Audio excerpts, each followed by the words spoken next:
नमस्कार, बहुत बहुत स्वागत है आप सबका आज दिन भर की तमाम बड़ी खबरों के साथ। हिमाचल में कोरोना वायरस का नया मामला सामने आया है। दिल्ली से लौटे व्यक्ति की रिपोर्ट पॉजिटिव। कोरोना मुक्त होने की दहलीज पर पहुंच चुके हिमाचल में बाहर से पहुंचे युवक के साथ संक्रमण फिर से दाखिल हो गया है। अब तक ग्रीन जोन में चल रहे मंडी जिला में सोमवार को कोरोना का पहला मामला सामने आया है। प्रशासन ने पंचायत का 3 किलोमीटर का दायरा कंटेनमेंट जोन घोषित कर दिया गया है। धारा 144 लागू कर दी गई और क्षेत्र में किसी तरह की छूट नहीं दी जाएगी। डीसी मंडी रघुवीर ठाकुर ने इसकी पुष्टि की है। संक्रमित 30 वर्षीय युवक जोगिंद्रनगर की द्रुब्बल पंचायत के कुणकर गांव का है। युवक दिल्ली के नोएडा में एक निजी कंपनी में काम करता है। सरकार से छूट मिलने के बाद युवक पास बनाकर 28 अप्रैल को अक्षरधाम दिल्ली से 3 युवकों के साथ टैक्सी से जोगिंद्रनगर स्थित अपने गांव के लिए रवाना हुआ था। इसके साथ ही हिमाचल में कोरोना के पॉजिटिव मामलों की कुल संख्या 41 हो गई है, जिसमें से 2 लोग सक्रिय हैं। इसी के साथ बद्दी उद्योग में कार्यरत युवती पंजाब में निकली कोरोना पॉजिटिव।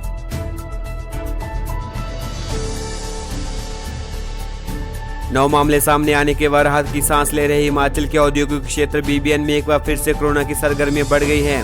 बद्दी के एक उद्योग में काम करने वाली पंजाब की युवती गुरदासपुर में कोरोना पॉजिटिव पाई गई है। युवती पहले बद्दी के अस्पताल और उसके बाद 26 अप्रैल को चंडीगढ़ के सेक्टर 16 में उपचार के लिए गई थी। उपचार के बाद वह यहां से कर्फ्यू पास लेकर अपने पैतृक गांव चली गई थी। इसी बीच हिमाचल में 43 दिन के बाद खुले बाजार। पहले ही दिन बिकी 3 करोड़ की शराब।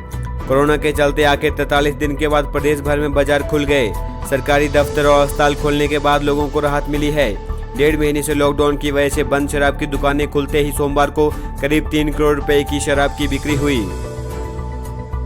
कर्फ्यू के दौरान मिलने वाली छूट के पूरे 5 घंटे तक ज्यादातर ठेकों के बाहर कतारें लगी रही। दोपहर बाद कई ठेके खाली हो गए।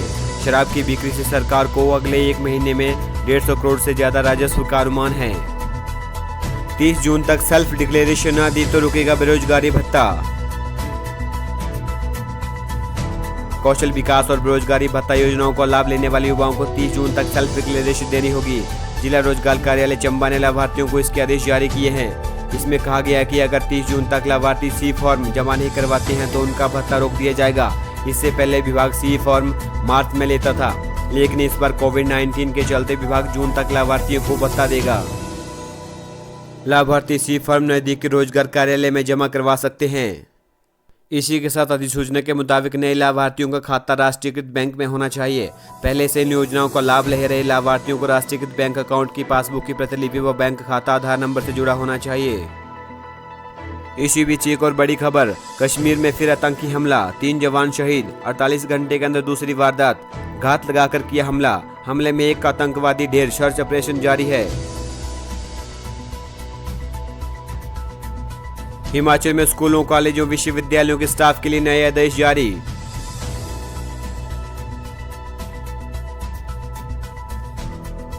हिमाचल प्रदेश में स्कूलों, कॉलेजों, विश्वविद्यालयों सहित अन्य शिक्षण संस्थानों में आगामी आदेशों तक शिक्षकों और गैर शिक्षकों के आने पर रोक रहेगी। 4 मई से कई कार्यालयों में स्टाफ को बुलाए जाने के बाद बनी असमंजस की स्थिति को कार्मिक विभाग ने स्पष्ट कर दिया है।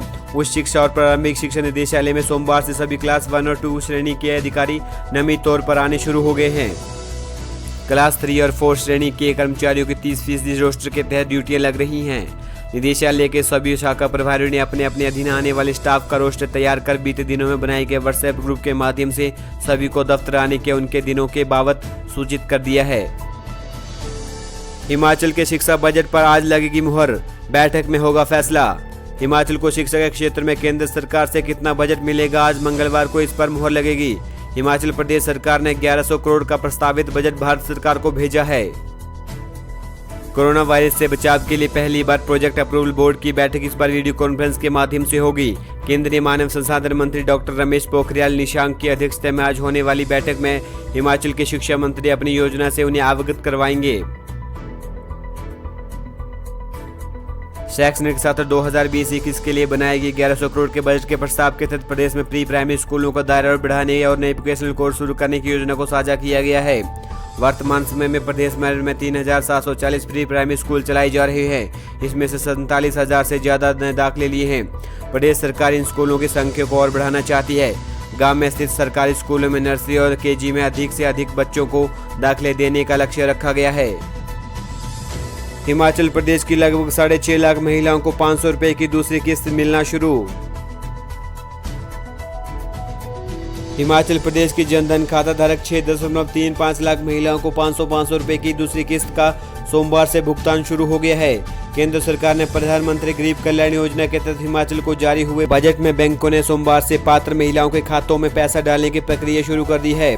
बैंकों में भीड़ पर नियंत्रण करने के लिए राज्य स्तरीय बैंकर समिति ने अकाउंट नंबर के आखिरी अंक के आधार पर पैसा देने का शेड्यूल तैयार किया है।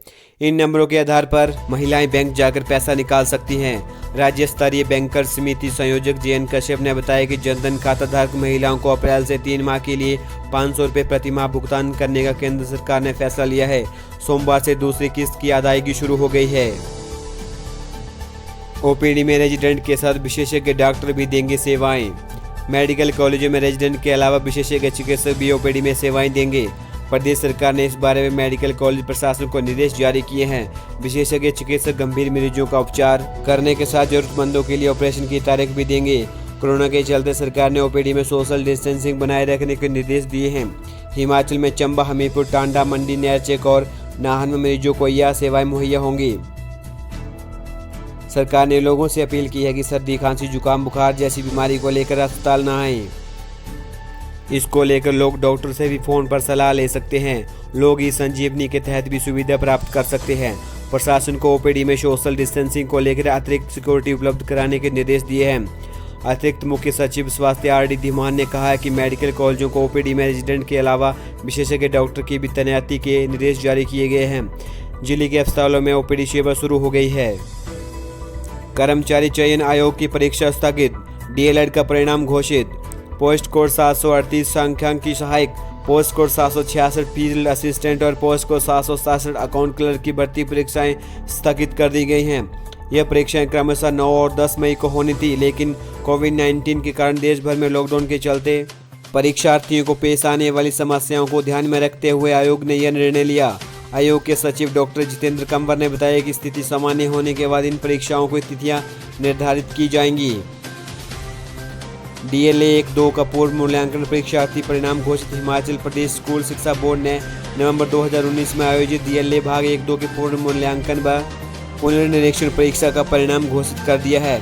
शिक्षा बोर्ड के अध्यक्ष डॉक्टर सुरेश कुमार सोनी ने बताया कि कुछ परीक्षार्थियों का परिणाम शुल्क संबंधी दस्तावेज में जमा न करवाने के कारण घोषित नहीं किया गया है।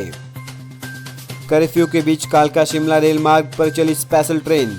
विश्व धरोहर कालका शिमला रेल मार्ग पर कर्फ्यू के बीच रेलवे ने पेयजल आपूर्ति के लिए स्पेशल ट्रेन शुरू की गई है। यह एक दिन छोड़कर स्टेशनों सहित रेलवे कर्मचारियों की आवास में पेयजल आपूर्ति कर रही है। रेलवे स्टेशनों सहित गृह क्षेत्रों में पेयजल किल्लत को दूर करने के लिए रेलवे विभाग की ओर से यह निर्णय लिया गया था। इसी के साथ हिमाचल में अंधड़ और ओलावृष्टि की चेतावनी, ऑरेंज अलर्ट जारी। येलो अलर्ट के बीच प्रदेश में सोमवार को मौसम मिला जुला बना रहा। रोहतांग में जहां हल्की बर्फबारी हुई, वहीं मैदानी जिलों में चटक धूप खिली। मंगलवार को प्रदेश के 6 मध्य पर्वतीय जिलों शिमला, सोलन, सिरमौर, शिमला, मंडी और कुल्लू में अंधड़ और ओलावृष्टि का ऑरेंज अलर्ट जारी हुआ है। मैदानी जिलों में ऊना, बिलासपुर, हमीरपुर और कांगड़ा में येलो अलर्ट जारी किया गया है। 10 मई तक पूरे प्रदेश में मौसम खराब बने रहने का पूर्वानुमान है। इसी तरह की तमाम और बड़ी खबरों को जानने के लिए मेरे चैनल को सब्सक्राइब कीजिए। नमस्कार।